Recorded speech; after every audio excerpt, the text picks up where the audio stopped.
This episode of It's the End of the World as We Know It and I Feel Fine was made possible by contributions from slaves like you. Spank you very much.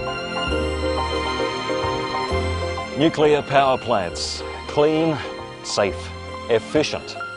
And here at Australian Nuclear Energy, we believe they make a great addition to any neighbourhood. The nuclear waste, however, that shit'll kill you. Make no mistake. And that's why we get it the hell away from us. The further, the better. National parks, oceans, other wastelands, so long as it ends up where we're not. Okay, sure, we may not be the nicest neighbours you'll ever have, but we guarantee we'll never take a dump on your doorstep. Nuclear power. Live by it. Seriously. Like, right next to it. It's the end of the world as we know it, and I feel fine. Good morning, slaves, and welcome to a special edition of It's the End of the World as We Know It and I Feel Fine. A few weeks ago, I took a trip to the fucking desert to check out what is said to be the largest motherfucking open pit mine in the world. The Olympic Dam Mine. Our guide, the legendary Peter Watts, showed us around the aquifers that belong to his people, the Arabana, and that are being robbed of ridiculous quantities of water every single motherfucking day to run this earth-destroying project. As you can imagine, water is not abundant in the fucking desert, but these greedy bastards are sucking the water basin dry to continue lining their pockets. We took a tour of the motherfucking mine, but they wouldn't allow us to film. But that didn't stop one of our video ninjas from recording the guts of this Australian Mordor. This shit is nasty, but right now it's only a fraction of the size that they want to expand it to. You see, Australia has a shitload of uranium that it sells to countries all over the world for nuke power, including Japan. Australian uranium was used in the Fukushima power plant, and peeps down under don't want to be responsible for another radioactive disaster, so they want to shut the shit down. To find out more about the motherfucking desert resistance, I spoke with hip-hop MC and filmmaker Izzy Brown. Hey Izzy, how the fuck are you? So what the fuck is the Desert Liberation Front? The Desert Liberation Front was something that was coined while we lived up at Lake Eyre Camp. It was the keepers of Lake Eyre Camp, started by Uncle Kevin Buzzacott on Arabana country to defend Arabana country from Westing Mining Corporation that was mining at Roxby Downs. They were taking up to 42 million litres of water a day from the Great Artesian Basin, and we were there in an attempt to defend that country from Western mining. Why is this fucking mine so fucked up? From the very start, the mining is not only a violation of human rights and land rights for Indigenous people, it's also incredibly dangerous. Dealing with uranium, you're talking about a toxic substance that can stay radioactive and dangerous for up to 250,000 years. The tailings waste left over from the mine in the Olympic Dam creates a massive area of toxic liquid that is seeping down through the soil into the Great Artesian Basin, which is the water source for that area.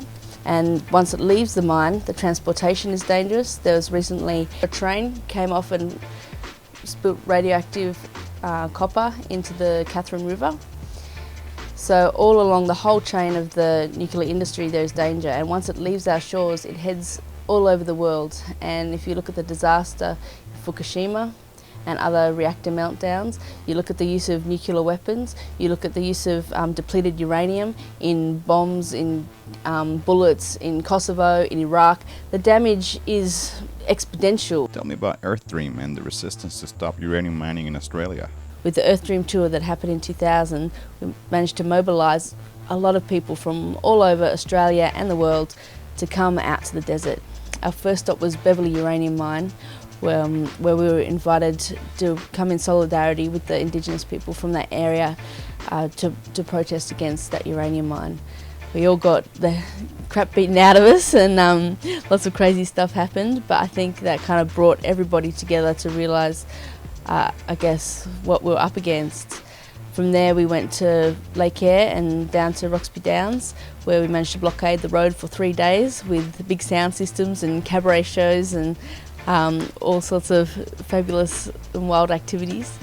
And through that, I guess the Earth Dream movement also developed a sense of, I guess, the connection with the earth and trying to protect that, as well as the art and music side of the tour. So it's pretty exciting, and it's happening again this year, and hopefully we can mobilise a lot of people to come out to the desert through this and through the festival that we're organising out there called The Lizard's Revenge. So what's up with this lizard? The Dreamtime story about Roxby Downs, in that area, there is a big lizard sleeping under there, and where they're mining is right into that lizard's body.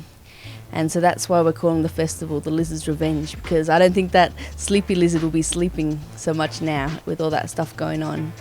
And so hopefully, if we can get enough people out there, we will be able to blockade the mine, hopefully stop them working, and draw enough attention like through the world, through the media and everywhere, for people to see what's going on out in the middle of the desert. And that about this for this edition of It's the End of the World as We Know It and I Feel Fine. So you heard Izzy.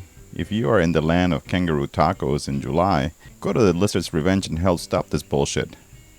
For links on the who, when, where, and how, just visit my fucking website, stimulator.tv. Once again, I want to send buckets of love to Linda Rose for transporting me to the magical land of Oz. This tour couldn't have happened without her mad ninja skills. Next week I'll be in New Zealand, so if you want to check me out on the land of Kiwis, just visit nsid.com for tour dates. And remember,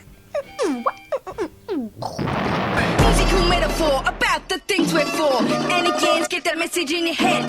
Musical meta, morphosization, breeding the freedom of information about tuning, technology, fitting out with the ecology. It's working, we're working together, getting clever with community modernity.